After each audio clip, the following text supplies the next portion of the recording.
ఆయన్ని ప్రేమిస్తే దేవుడు వాగ్దానం చేశాడు. రోమ 8:8, దేవుని ప్రేమించేవారు కనుక ఆయన సంకల్ప చొప్పున పిలువబడిన వారికి మేలు కలుగుటకై సమస్తము సమకూడి జరిగిస్తాడు.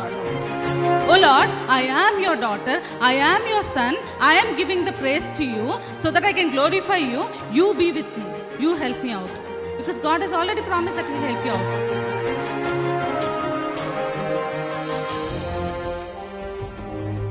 ఎన్నో మార్లు ఆయన తప్పులు చేస్తూ పాపము చేస్తూ నీకు విరోధంగా నడుస్తున్న మా కొరకు నాయన, అవిధేయులైన మా కొరకు ప్రభా నాయన తండ్రి, నీవు ఆ సెలవులో వెల చెల్లించావు కదా నాయన తండ్రి. నీవు నాయన మరణాన్ని జయించడం ద్వారా, సజీవుడు అవటం ద్వారా నాయన ప్రభా తండ్రి యేసయ్యా, మరి నాయన మేము ఈరోజు సజీవులుగా ఉన్నాం కదా తండ్రి.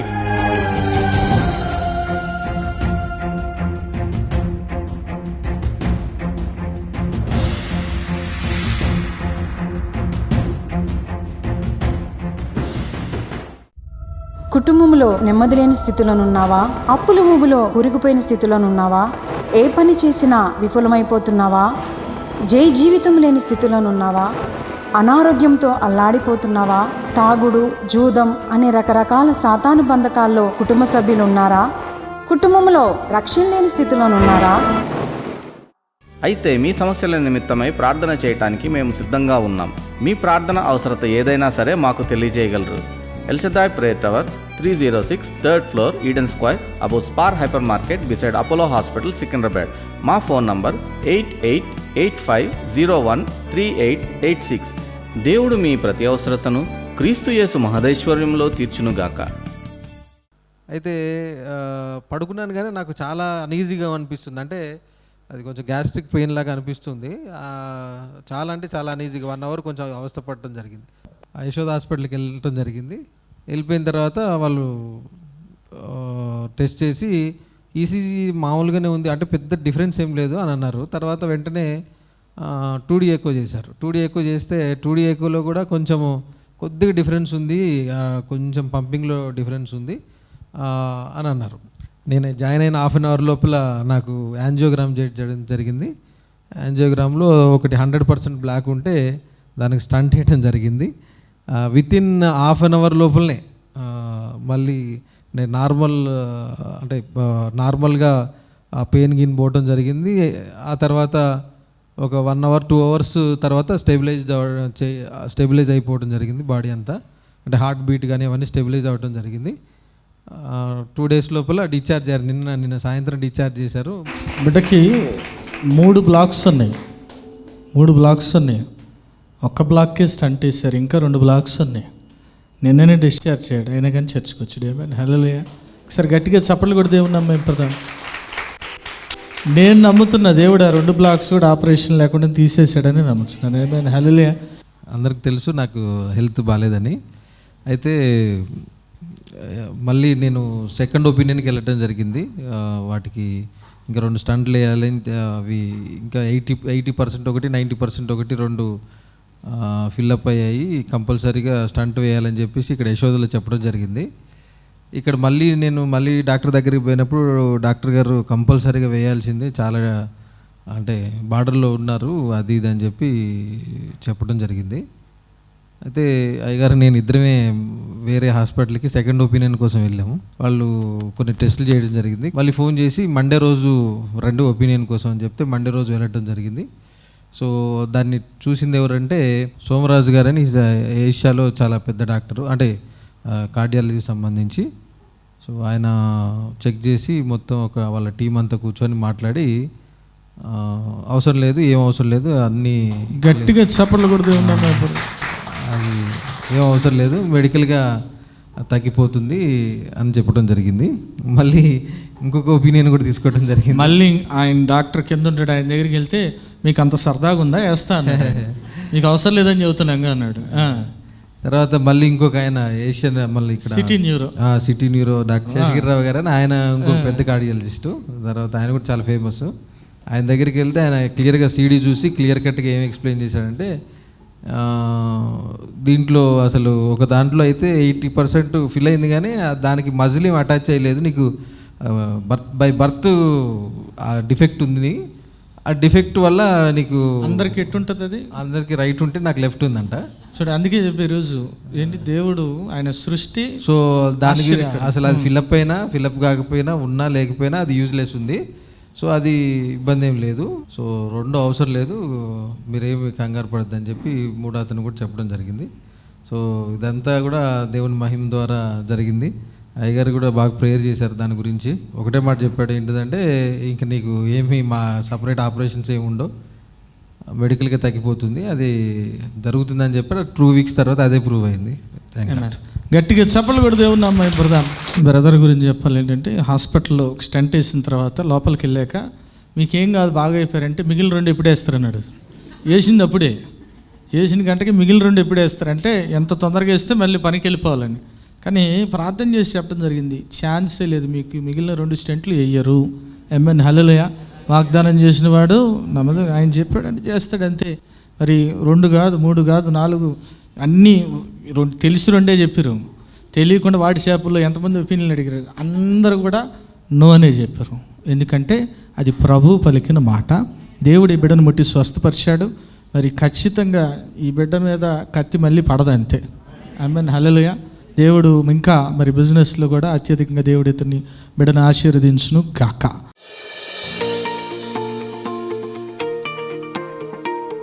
బైబిల్ గ్రంథంలోంచి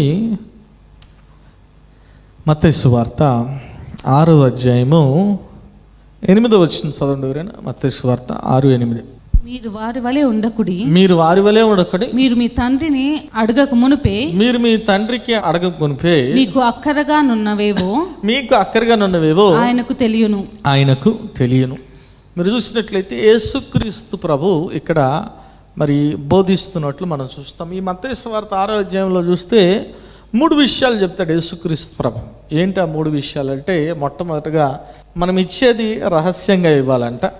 అంత మాత్రమే కాదు, రెండవది ఏంటంటే మనము రహస్యంగా ప్రార్థన చేయాలి. మూడవది ఏంటంటే మనం రహస్యంగా ఉపవాసం ఉండాలి. ఈ రహస్య ప్రార్థనలో కూడా యేసుక్రీస్తు ప్రభు ఈ వచనములో 3 విషయాలు చెప్తున్నాడు. ఏమంటున్నాడు? ఫస్ట్ థింగ్ ఏమంటున్నాడు? వారి వలె. ఎటువంటి వారి వలె? వేషధారిని వలె. వేషధారిని ప్రార్థన నువ్వు చేస్తే నేను అంగీకరించిన అబ్బాయి అంటున్నాడు. ఏమని హల్లెలూయా. అంత మాత్రం కాదు, పరిచయలు శాస్త్రులే కాదు, అన్యజనుల వలె విస్తారమైన మాటలతో ప్రార్థన చేసిన నేను, ఆ ప్రార్థనలో విశ్వాసం లేకపోతే నీ ప్రార్థన అంగీకరించబడదు. ఆమేన్ హల్లెలూయా. విశ్వాసము లేకుండా దేవునికి ఇష్టడైంట అసాధ్యం. నీ విశ్వాసం లేకుండా ఎన్ని ప్రార్థనలు చేసినా నీ ప్రార్థన అంగీకరించబడదు. ఆమేన్ హల్లెలూయా. మొట్టమొదటిగా ఏమంటున్నాడు? మళ్ళీ చదవండి ఒకసారి. మత్తయి సువార్త 6వ అధ్యాయం 8వ వచనం. మీరు వారి వలె ఉండకుడి. ఏమంటున్నాడు? మొట్టమొదటిగా మీరు. సో ఈరోజు ఎవరి వలె ఉండకూడదు? వేషధారుల వలె ఉండటానికి వీల్లేదు. విస్తారంగా మాటలతో ప్రార్థన, విశ్వాసం లేకుండా కోపంతోనో లేదంటే సంశయంతోనో నువ్వు ప్రార్థన చేస్తే నీ ప్రార్థన అంగీకరించబడదు. ఆమేన్ హల్లెలూయా. రెండోది ఏమంటున్నాడు చూడండి అక్కడ, మీరు మీ తండ్రిని అడగక మునుపే. ఏమంటున్నాడండి? మీరు మీ తండ్రిని, యువర్ ఫాదర్ అంటున్నాడు. ఆమేన్ హల్లెలూయా. ఏమంటున్నాడు? Your father. వారి వలే ఉండద్దు అంటున్నాడు. ఇక్కడ ఏమంటున్నాడు? మీ తండ్రి అంటున్నాడు. అంటే వారికి ఇంకో తండ్రి ఉన్నాడా? ఉన్నాడా? ఉన్నాడా? లేడా? యోహాను సువార్త 8:44 వచ్చింది చదవండి. ఏమని రాయబడింది? యోహాను సువార్త 8:44. మీరు మీ తండ్రి అగు అపవాది సంబంధులు, మీ తండ్రి దురాశలు నెరవేర్చుకోరుచున్నాడు. ఆది నుండి వాడు నరహంతకుడై ఉండి సత్యం నందు నిలిచిన వాడు కాడు, వాని యందు సత్యమే లేదు. వాడు అబద్ధమాడునప్పుడు తన స్వభావం అనుసరించే మాట్లాడును. వాడు అబద్ధికుడు, అబద్ధమునకు జనకుడై ఉన్నాడు. హల్లెలూయా హల్లెలూయా. అబద్ధమునకు జనకుడు అంటే ఏంది? Father of lies. ఏమంటున్నాడు? మీ తండ్రి యగు అపవాది. So who is your daddy today? సాటనా, జీససా? సాతానా, యేసయ్యా? ఆమేన్. అవునా? యేసయ్యనా? మరి ఎందుకు వస్తున్నాయి అబద్ధాలు? ఎందుకు? సత్యం అంటే ఏంటి? ఏది సత్యం? యేసయ్య సత్యం. నేనే సత్యం, నేనే మార్గము, నేనే ఈ ధర్మశాస్త్ర గ్రంథం సత్యం, ఈ వాక్యం సత్యం. నువ్వు వాక్యములో నిలిచి ఉండకపోతే మీ డాడీ సాతానే. ఏమన్ Amen. ఆమెన్. Amen. నువ్వు వాక్యంలో నిలిచి ఉండకపోతే మీ డాడీ, మీ తండ్రి అపవాదే. నమ్మినవారు ఒకసారి దేవుని స్తుతులు చెప్దాం. హల్లెలూయా. Hallelujah. నమ్ముతున్నారా? Yes. సో ఎందులో నిలిచి ఉండాలి? దేవుని వాక్యములో నిలిచి ఉండాలి. ఎందుకంటే ఈ వాక్యమే సత్యం. వారు పరిచయులు, శాస్త్రులు వాళ్ళు ఆ క్రమాన్ని పాటిస్తున్నారు, ఆ పారంపర్యాచారాన్ని పాటిస్తున్నారు, కానీ వాళ్ళలో సత్యము లేదు. ఎందుకంటే వారు వేషధారుల వల్లే ఉన్నారు. ఏమని హల్లెలూయా. అందుకే వారు ఎవరి సంబంధులు అంట? అపవాది సంబంధులు. ఏమని నమ్మిన వారు ఒకసారి దేవుని స్తుతులు చెప్దాం. హల్లెలూయా. అపవాది సంబంధులు. ఈరోజు నువ్వు అపవాది సంబంధిగా ఉన్నావా, యేసై సంబంధిగా ఉన్నావా? యేసై నీ తండ్రిగా ఉన్నాడా, లేదంటే సాతాన్ నీ తండ్రిగా ఉన్నాడు? పరీక్షించుకో, పరిశీలించుకో. అందుకే అంటున్నాడు నీ తండ్రి అంటున్నాడు. ఏమేన్ మీ తండ్రి అంటున్నాడు. ఏమేన్ హల్లెలూయా. ఫస్ట్ ఏం చెప్పాడు? వారి వలె ఉండకుడి. రెండోది ఏమంటున్నాడు? మీ తండ్రి, అందరు తండ్రి అంటున్నాడా? మీ తండ్రిని అడగక మీ తండ్రి. So our father. ఎవరు మన తండ్రి? యేసయ్య. ఆ? యేసయ్య. ఎట్లా మనం తండ్రి అవుతాడు? రోమీయులు రాసిన పత్రిక 8వ అధ్యాయం 12-15 చదవండి. ఏమని రాయబడింది? రోమా 8:12-15. కాబట్టి సహోదరులారా, శరీరానుసారంగా ప్రవర్తించుటకు మనము శరీరమునకు రుణస్థులము కాము. మీరు శరీరానుసారంగా ప్రవర్తించిన ఎడల చావవలసిన వారై ఉందరు గాని ఆత్మచేత శరీర క్రియలను చంపిన ఎడల జీవించెదరు. దేవుని ఆత్మచేత ఎందరు నడిపింపబడుదురో వారందరూ దేవుని కుమారులై ఉందురు. ఇంకా ఏలయనగా మరలా భయపడుటకు మీకు దాస్యపు ఆత్మను పొందలేదు కానీ దత్తపుత్ర ఆత్మను పొందిరి. ఆత్మ కలిగిన వారమై మనము ఏమని పిలుస్తున్నామంట? అబ్బా. అబ్బా తండ్రి. అబ్బా ఫాదర్ అని పిలుస్తున్నాం. ఏమైనా హల్లెలూయా. హల్లెలూయా. ఎవరికి ధన్యత? ఎవరైతే ఆయన ఆత్మచేత నడిపించబడతారు. ఏమైనా హల్లెలూయా. ఆయన ఆత్మచేత నడిపించబడాలంటే ఏం చేయాలా? శరీర క్రియలను ఏం చేయాలంట? మటర్ చేయాలి. శరీర క్రియలను చంపిన వారే ఆత్మచేత నడిపించబడతారు. నమ్మిన వారు ఒకసారి దేవుని స్తుతులు చెప్దామా? హల్లెలూయా. శరీర క్రియలను చంపిన వారికే ఎవరు తండ్రి? శరీర క్రియలను చంపని వారికి ఎవరు తండ్రి? అపవాది, సాతానుగాడు. సో ఈరోజు మీ డాడీ ఎవరు? పరీక్షించుకో, పరిశీలించుకో. Who's your daddy today? ఎవరు మీ తండ్రి? ఎవరు? అపవాది సంబంధులుగా ఉన్నారా? అందుకే అంటున్నాడు వారి వలె. వారిలో ఏముంది? అబద్ధం ఉంది. అపవాది ఉన్నాడు కాబట్టి వారిలో సత్యమే లేదు. వారిలో సత్యమే. అందుకే సత్యాన్ని వాళ్ళు యాక్సెప్ట్ చేయలేదు. ఎవరు? సత్యం గారు. యేసుక్రీస్తు ప్రభుని యాక్సెప్ట్ చేయలేదు. యేసయ్య మెస్సయ్య అని యాక్సెప్ట్ చేయలేదు. యేసయ్య రక్షకుడిని యాక్సెప్ట్ చేయలేదు. అందుకే యేసయ్యని సిలువేశారు. ఈరోజు నీవు కూడా పాపములో ఉన్నట్లయితే, శరీర ఆశలతో ఉన్నట్లయితే నీ తండ్రి యేసయ్య కాదు, గుర్తుపెట్టుకో. ఏమని హల్లెలూయా. నువ్వు ఎప్పుడైతే ఆత్మచేత శరీర క్రియల్ని చంపుతావో అప్పుడు మాత్రమే you have the right to call him as అబ్బా ఫాదర్. ఏమన్ తండ్రి అని పిలిచే భాగ్యాన్ని నువ్వు పొందుకుంటావు. ఏమన్ హల్లెలూయా. కాబట్టి ఈరోజు మొట్టమొదటిగా వారి వలె ఉండదు. అన్యుల వలె, శాస్త్రుల వలె, పరిచయుల వలె అవిశ్వాసంతో ప్రార్థన చేయొద్దు, లేదంటే కోపంతో ప్రార్థన చేయొద్దు, లేదంటే వేషధారంతో నువ్వు ప్రార్థన చేయొద్దు. రెండోది, నీ తండ్రి ఎవరో డిసైడ్గా. అపవాది సంబంధులుగా ఉంటావా, లేదంటే దేవుని సంబంధులుగా ఉంటావో లేదో పరీక్షించుకో, పరిశీలించుకో. అక్కడ మూడో విషయం కూడా రాయబడింది. మళ్ళీ చదవండి. మత్తయి సువార్త 6:8. మీరు వారి వలె ఉండకుడి. ఫస్ట్ థింగ్, మీరు వారి వలె ఉండకుడి. రెండోది, మీరు మీ తండ్రిని. రెండోది ఎవరు? మీ తండ్రి, యువర్ ఫాదర్. థర్డ్ థింగ్, అడగక మునుపే మీ అక్కరగా. మూడోది ఏంటంట? నీ అక్కరేంటో దేవునికి అన్నీ తెలుసు. God knows everything. ఆమేన్. హల్లెలూయా. హల్లెలూయా. దేవునికి అన్నీ. కొంతమంది అంటుంటారు దేవునికి అన్నీ తెలుసు కదా, మళ్ళీ అడిగటం ఎందుకండి అంటుంటారు. అంతేనా? బైబిల్ గ్రంథంలో ఒక మాట రాయబడింది. యెషయా గ్రంథం 65:24 ఒక వాగ్దానం చెప్తున్నాడు దేవుడు. అక్కడ ఏమని రాయబడింది చూడండి. యెషయా 65:24. వారికి ఇలాగ జరుగును, వారు వేడుకొనక మునిపే నేను ఉత్తరం ఇచ్చదను, వారు మనవి చేయుచుండగా నేను ఆలకించును. వారు వేడుకొనక మునిపే. ఎంత గొప్ప వాక్యం. హల్లెలూయా. ఎందుకు ఉత్తరం ఇస్తాడు తెలుసా? ఎందుకంటే దేవునికి అన్నీ తెలుసు కాబట్టి. దేవునికి నీ అక్కరేంటో తెలుసు. ఆమేన్. నీకు తెలీదు కదా. కొన్నిసార్లు మనకేం కావాలో మనకి తెలియదు. అవునా? అంతేనా కదా? అంతేనా? కొన్నిసార్లు పిల్లలు అది కావాలి ఇది కావాలి అడుగుతూనే ఉంటారు. మనకు ఒక నిమిషం అసలు నీకేం కావాలంట అడుగుతాం లేదు, నీకేం కావాలి, వాట్ యూ వాంట్. ఎందుకంటే మనకి తెలియదు, we don't know what to decide what we want from Jesus. ఏమైనా హల్లెలూయా. దేవునికి అన్నీ తెలుసు, అలాగని అడగద్దని కాదు. నువ్వు వేడుకొనకు మునిపే ఇస్తాడు, కానీ అడగాలి. మత్తయి సువార్త 7:7 ఏమని రాయబడింది? అడుగుడి, వెదకుడి, మీకు తట్టుడి, మీకు. ఏమైనా హల్లెలూయా. కాబట్టి ఈరోజు నువ్వేం చేయాలంట? అడగాలి. నీ తండ్రికి అన్నీ తెలుసు, నీకేం కావాలో, నీ అక్కరేంటో తెలుసు. What is your need? చాలాసార్లు మన నీడ్ కంటే ఎక్కువగా మన లగ్జరీస్ కొరకు అడుగుతుంటాం. ఏమైనా హల్లెలూయా. హల్లెలూయా. ఏమైనా హల్లెలూయా. ఇప్పుడు నీకు కారు కావాలనుకో, ఓకే ఓకే చాలు, 10 లక్షలు 20 లక్షలు ఏసీ కారు కావాలి, ఇస్తాను పో. నువ్వు ప్రభా 1 కోటి రూపాయలు కారు అవసరం లేదు నీకు అది అంటాడు ప్రభు. నీకు ఇప్పుడు అది అవసరం లేదు, యూ డోంట్ నీడ్ ఇట్. నీకు ఇప్పుడు ఏం కావాలో నేను అది ఇస్తాను నీకు, టేక్ ఇట్ అంటాడు ప్రభు. ఏమన్నా, ఎందుకంటే నీ అక్కర్లని ఎవరికి తెలుసు? అందుకే రాయబడింది మత్తయి సువార్త 6:31 ఏమని రాయబడింది చూడండి, 31-33 వరకు చదవండి. మత్తయి 6. కాబట్టి ఏమి తిందుమో ఏమి త్రాగుదుమో ఏమి ధరించుకుందుమో అని చింతపడకుడి, అన్యజనులు వీటన్నిటి విషయమై విచారింతురు, ఇవన్నీ మీకు కావాలనని మీ పరలోకపు తండ్రికి తెలియదు. ఎవరికి తెలుసు అంటే? మీ పరలోకపు తండ్రికి. సో సెకండ్ స్టేట్మెంట్కి ఇది చూడండి. సో మీ తండ్రి ఎవరు? యేసయ్య అయితే ఆయనకి తెలుసు. అదే మీ తండ్రి సాతాన్ అయితే మీకు ఎట్లాంటివి ఇచ్చి మిమ్మల్ని ఆత్మీయంగా పడదోసి పాపంలో పడదేలా అయిస్తాడు సాతాన్ గడ. ఏమైనా హల్లెలూయా. నువ్వు దేవుని ముఖం చూడకుండా ఉండటానికి నిన్ను ఎట్లా మభ్యపెట్టి నీకు ఇవ్వాలి అయిస్తాడు, గుర్తుపెట్టుకో. ఏమైనా హల్లెలూయా.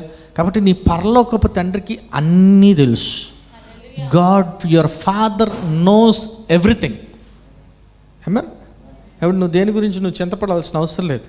నీకు ఎప్పుడు ఏది ఎలా ఇయ్యాలో దేవునికి తెలుసు. ఏమైనా హల్లెలూయా.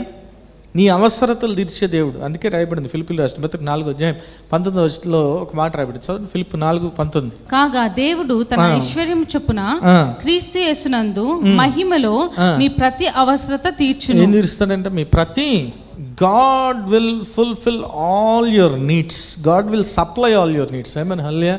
God will supply all your needs అని రాయబడింది, కానీ God will supply all your luxuries అని రాయబడలేదు. గుర్తుపెట్టుకోవాలి. Amen. Hallelujah. నీ అవసరత ఏంటో దేవుడు తీరుస్తాడు. Amen. ఎందుకంటే తండ్రికి నీకేం కావాలో తెలుసు. Amen. Amen. పిల్లలు ఏదైనా అడుగుతారు, డాడీ 5వ క్లాసులో డాడీ నాకు బైక్ కొని అంటే ఏమంటాడు తండ్రి? నాన్న ఇది నీకు టైం కాదు నాన్న, ప్రస్తుతానికి నీకు సైకిలే దిక్కు అంటాడు. అంతేనా కదా? ఎందుకంటే తండ్రికి అన్నీ తెలుసు. నీకు అక్కర ఏదైతే ఉందో అది తెలుసు. మీరు చూస్తే బైబిల్ గ్రంథంలో పౌలు గారు మరి శరీరంలో ముళ్ళు ఉందంట. మరి ఎన్నిసార్లు ప్రార్థన చేశాడు చూడండి. 2 కొరింథీయుల రాసిన పత్రిక 12:7 చదవండి. ఏమని రాయబడింది? 2 Corinthians 12:7 చదవండి. నాకు కలిగిన ప్రత్యక్షతలు బహు విశేషముగా ఉన్నందున నేను అత్యధికంగా హెచ్చిపోకుండా నిమిత్తము నాకు శరీరంలో ఒక ముళ్ళు, నేను అత్యధికంగా హెచ్చిపోకుండా నిమిత్తము నన్ను నలుగొట్టుటకు సాతాను యొక్క దూతగా ఉంచబడెను. అది నా యొద్ద నుండి తొలగిపోవాలని దాని విషయమై ముమ్మారు ప్రభువును వేడుకొంటిని, అందుకు నా కృప నీకు చాలును. చూడండి ఏం చేశాడంట? శరీరంలో ముళ్ళు ఉంది, అదేం ముళ్ళో మనకు తెలియదు. ఆ ముళ్ళు కొరకు ఎన్నిసార్లు ప్రార్థన చేశాడంట? ఆన్సర్ ఏమొచ్చింది? నా కృప నీకు చాలును. ముళ్ళు తీసాడా? మై గ్రేస్ ఈజ్ సఫిషియెంట్ది అన్నాడు ప్రభు. సో ఆన్సర్ వచ్చిన తర్వాత ఏం చేస్తున్నాడు? ప్రభు ఇంకా ముళ్ళు పోలేదా అని ప్రార్థన చేస్తున్నాడా? 3 సార్లు ప్రార్థన చేసి ముగించాడు. ఎందుకంటే తండ్రికి తెలుసు కాబట్టి. ఆమేన్. హల్లెలూయా. హల్లెలూయా.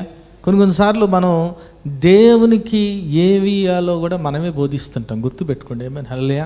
When you know the answer, తండ్రి నీకు ఇవ్వడు అని తెలిసినప్పుడు నువ్వు ప్రార్థన చేసి బ్రదా. అంతేనా కదా? ఈ విషయం దేవుడు నీకు చేయడు. దేవుడు ఈ విషయంలో ఓకే ఇక్కడ నీకు జాబ్ ఈయన అంటున్నాడు, లేదంటే నీకు ఈ ఇల్లు ఈయన అంటున్నాడు. తెలిసినా కానీ దాని గురించి నువ్వు పదే ప్రార్థన చేస్తున్నావు అనుకో, ఉపయోగం ఉందా? Time waste. అంతేనా కదా? When you know the answer, ఏమన్నా పాయింట్ ఉంది అడగటంలో కదా? అంతేనా కదా? కాబట్టి తండ్రి మనస్సును వెరిగితే అనవసరమైన వాటి గురించి అడగవు. ఇది నీకు జరగదు అని దేవుడు ఇవ్వడం నీకు తెలిస్తే you don't have to ask about it. I mean హల్లెలూయా. నువ్వు అడగటం కూడా వేస్ట్, నువ్వు అడగటం కూడా వృధా. కాబట్టి ఈరోజు 3 విషయాలు తెలుసుకున్నాం. ఏంటి 3 విషయాలు? మొట్టమొదటిగా ఎట్లా ఉండకూడదంట? వారి వలె. ఎవరి వలె ఉండకూడదు? వేషధారుల వలె మనం ప్రార్థన చేయటానికి వీలు, మనసులో ఒకటి పెట్టుకొని నోట్లో పైన ఒకటి ప్రార్థన చేయడానికి వీలు, కోపంతో ప్రార్థన చేయడానికి వీలు. మళ్ళీ ఒకసారి చూడండి, 1 తిమోతి 2:8. మళ్ళీ చెప్తున్నా, 1 తిమోతి 2:8 అండర్లైన్ చేసుకోండి. ఎట్లా ప్రార్థన చేయకూడదంట? కావున ప్రతి స్థలమందును పురుషులు కోపమును సంశయమును లేని వారై పవిత్రమైన చేతులెత్తి ప్రార్థన చేయవాలని కోరుచున్నాను. ఆమేన్. హల్లెలూయా. 3 విషయాలు ఉన్నాయి అక్కడ. ఏం ఉండకూడదు? కోపం ఉండకూడదు. ఇంకేం ఉండకూడదు? సంశయం, డౌట్ ఉండకూడదు. 3వది ఏం చేయాలంట? పవిత్రమైన చేతులు. ఆమేన్. కీర్తనకారుడు అంటాడు కదా, ఏంటంటే దేవునికి ఇష్టం నిర్దోషమైన చేతులు, శుద్ధ హృదయం. ఆమేన్. హల్లెలూయా. పవిత్రమైన చేతులు ఎత్తాలి. నీలో ఏ పాపము లేకుండా నువ్వు ప్రార్థన చేయాలి. కోపం ఉండకూడదు. అంత మాత్రమే కాదు, సంశయంతో నువ్వు ప్రార్థన చేస్తే దేవుడు నీ ప్రార్థనని అంగీకరించడు. ఆమేన్. హల్లెలూయా. హల్లెలూయా. అక్కడ రాయబడింది చూడండి, పురుషులు అని రాయబడింది. ఎందుకంటే పురుషులకి ఎక్కువే ఉంటుంది, స్త్రీలకు ఎక్కువే ఉంటుంది, ఓర్పు ఉంటుంది కదా. కానీ ఇప్పుడు రివర్స్ అయిపోయింది. కోపము లేకుండా ప్రార్థన చేయాలి, సంశయం లేకుండా ప్రార్థన చేయాలి, పవిత్రమైన చేతులు ఎత్తి ప్రార్థన చేయాలి. ఆమేన్. హల్లెలూయా. కాబట్టి ఎట్లా ఉండకూడదంట? వారి వలె. 2వది మీ తండ్రి అంటున్నాడు. ఈరోజు డిసైడ్ చేసుకోండి, మీ తండ్రి ఎవరు? మీ తండ్రి ఎవరు డిసైడ్ చేసుకోండి. అపవాద సంబంధులు అయితే ఏం చేయాలా? శరీర క్రియలు జరిగిస్తూ ఉండాలి, శరీరాశలు నెరవేర్చుకుంటూ ఉండాలి. ఆత్మ సంబంధులు అయితే ఏం చేయాలా? శరీర క్రియల్ని చంపేసేయాలి. అబద్ధాలకి జనకుడాడు సాతానుగాడు. ఆమేన్. హల్లెలూయా. Is father of lies. గుర్తుపెట్టుకోండి. ఈరోజు నువ్వు అపవాది సంబంధిగా ఉన్న మీ డాడీ ఎవరు? You choose. It's in your hands. Yesayya మీ డాడీయా లేదంటే సాతానుగాడా? మళ్ళీ ఒకసారి చదవ, జాన్ 8:44. మళ్ళీ చదవండి. మీరు మీ తండ్రి యగు అపవాది సంబంధులు. ఏమంటారండి? మీరు మీ తండ్రి యగు అపవాది. ఎవరంట? ఎవరు తండ్రి? ఎవరు? ఆ అపవాదులు ఏమున్నాయి అంట? మీ తండ్రి దురాశలు నెరవేర్చు కోరుచున్నారు. ఏముంటదంట? దురాశ. దురాశ దుఃఖానికి కదా. ఆశ ఉంటే ఓకే, కానీ ఏముంటుంది? ఆశ అంటే ఏంటి? నాకు ఇది కావాలంటూ ఆశ. దురాశ ఏంటి? అన్నీ నాకే కావాలంటూ దురాశ. ఆమేన్. హల్లెలూయా. కాబట్టి దురాశ సంబంధి సాతానుగాడు అపవాది. ఆమేన్. హల్లెలూయా. అంత మాత్రం కాదు, వాళ్ళు ఏముండదంట? సత్యం ఉండదు. సత్యం లేదు. నరహంతకుడు అంటే నువ్వు మర్డర్ చేయని అవసరంలా, నువ్వు మాటలతో అవతలని చంపినా చాలు, నువ్వు నరహంతకుడు. ఏమని? హల్లెలూయా. హల్లెలూయా. హల్లెలూయా. అవునా? తన సహోదరుని ప్రేమించనవాడు నరహంతకుడు అని రాయబడిందా బైబిల్లో? ఉందా?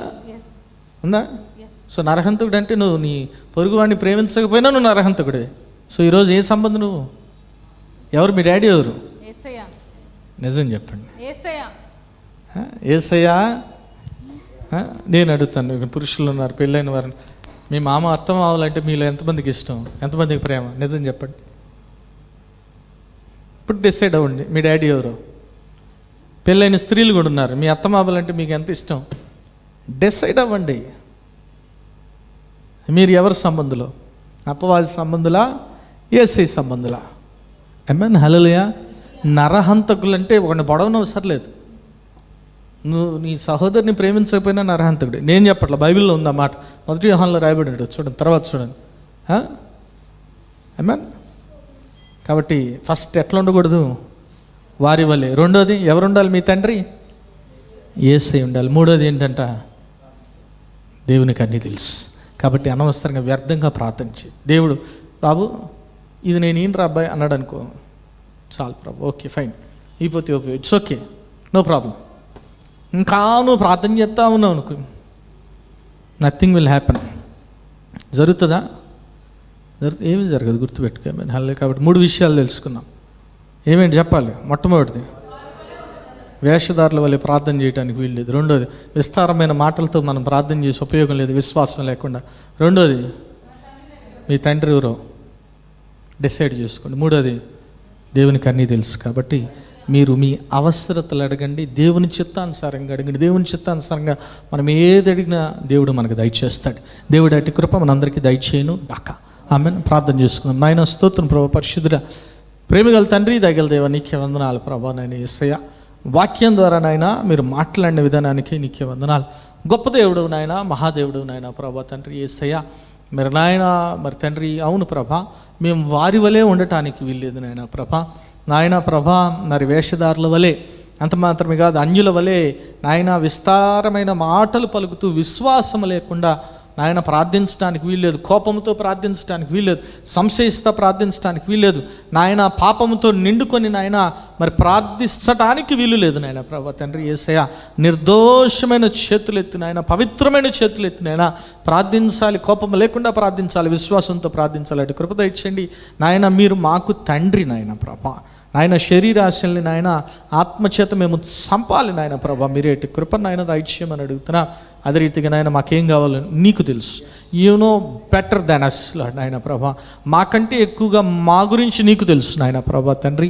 మరి నాయన మాకు ఏం దయచేయాలన్నారో అవన్నీ కూడా బిడ్డలు పొందుకొందురు కాక ప్రభా. మీరే ఇటు కృప దయచేయండి. ఈ వాక్యాన్ని అయినా మీరే నీటికట్టి ఫలింప చేయమని నాయన. ప్రతి ఒక్క బిడ్డ కూడా వాక్యానుసారం జీవిస్తా ఫలించడు కొమ్మల వలె ఉండే కృప దయచేయమని యేసు నామమున పెట్టి వేడుకుని ప్రార్థిస్తున్నాము తండ్రి. ఆమేన్. ఒకసారి గట్టి దేవుని స్తుతులు చెప్దాం. హల్లెలూయా, హల్లెలూయా, హల్లెలూయా. క్రీస్తు ఘనమైన నామంలో మీకు శుభములు. ఈ వారం బైబిల్ క్విజ్ ప్రశ్నలు యెషయా గ్రంథం నుంచి. మొదటి ప్రశ్న, పై వస్త్రముగా ఉన్నదేది? ప్రశ్న మరొకసారి, పై వస్త్రముగా ఉన్నదేది? రెండవ ప్రశ్న, ఉదయకాంతికి వచ్చువారెవరు? ప్రశ్న మరొకసారి, ఉదయకాంతికి వచ్చువారెవరు? మూడవ ప్రశ్న, కవచముగా ఆయన దేనిని ధరించను? ప్రశ్న మరొకసారి, కవచముగా ఆయన దేనిని ధరించను? ఈ ప్రశ్నలకు గల సమాధానాలు స్క్రీన్పై చూపిస్తున్న నెంబర్కు పంపగలరు. విజేతకు బహుమతి ఇవ్వబడును. గత వారం బైబిల్ క్విజ్ ప్రశ్నలకు సమాధానాలు. మొదటి ప్రశ్నకు జవాబు షారాను, యెషయా 51:2. రెండో ప్రశ్నకు జవాబు యెహోవా విమోచించిన వారి మీద, యెషయా 51:11. మూడో ప్రశ్నకు జవాబు కృంగబడిన వాడు, యెషయా 51:14. ఈ వారం బైబిల్ క్విజ్ విజేత కృపారత్నం గారు ఫ్రమ్ సక్కెనటిపల్లి.